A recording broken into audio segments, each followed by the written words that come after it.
今天收到从2000多公里外的湖北寄过来的宝马7系减震，车主开车去检测路上，仪表盘里报警悬挂故障，车子直接瘫在了路边。拖车到 4S 店，他们给出的建议是直接换新，张口报价1万多一条。车主不信邪，还好刷到我们维修减震的视频，抱着试试的心态寄了过来。为了不辜负车主的信任，看我们如何高质量修复回去。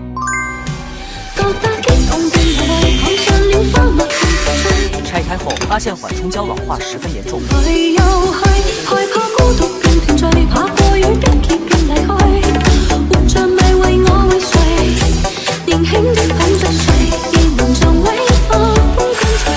宝马7系的空气减震已经完全修复好了，你们觉得我这个手艺值多少？评论区讨论一下。